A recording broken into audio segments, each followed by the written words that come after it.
ಹೆಂಡತಿ ಎಂಬ ಒಂದು ಪದಕ್ಕೆನೆ ಕಳಂಕ ನೋಡಿ ಇವಾಗ. ಹೌದು, ಮಕ್ಕಳಾಯ್ತು, ಮದುವೆ ಆಯ್ತು, ಮಕ್ಕಳಾಯ್ತು, ಆಮೇಲೆ ಗಂಡ ವೇಸ್ಟು. ಹೌದಲ್ಲ? ಅಷ್ಟೇ ಅಲ್ಲ, ಬೇರೆಯವ್ರ ಜೊತೆ ಮಿಂಡನ ಜೊತೆ ಮಾತಾಡೋದು, ಬೇರೆಯವ್ರ ಜೊತೆ ನೋಡೋದು, ನಗೋದು, ಅದೇ ಆಗೋಗ್ಬಿಟ್ಟಿದೆ ಈ ನಮ್ಮ ಪ್ರಪಂಚದಲ್ಲಿ.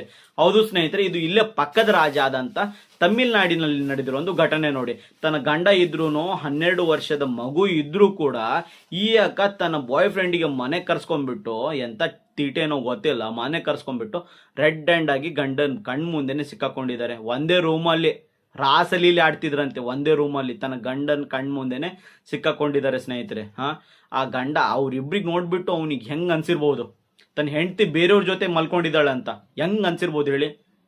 ನೋಡಿ, ದಯವಿಟ್ಟು ಹೇಳ್ತಾ ಇದ್ದೀನಿ ಎಲ್ಲ ನನ್ನ ಅಕ್ಕ ತಂಗಿಯರೇ, ಫಸ್ಟ್ ಆಫ್ ಆಲ್ ನಿಮಗೆ ಅಷ್ಟೊಂದು ತೀಟೆ ಇದ್ರೆ ಬೇರೆ ಯಾವುದೋ ಒಂದು ಬಿಸ್ನೆಸ್ ಚಾಲು ಮಾಡಿ, ಗಂಡನಿಗೆ ಡೈವರ್ಸ್ ಕೊಟ್ಬಿಟ್ಟು ಅದನ್ನ ಬಿಟ್ಟು ಗಂಡ ಇದ್ರೂ ಕೂಡ ಈ ತರ ಮಿಂಡ್ರ ತರ ಕೆಲಸ ಮಾಡಕ್ ಹೋಗ್ಬೇಡಿ. ಇದು ನನ್ನದೊಂದು ವಿನಂತಿ ನೋಡಿ.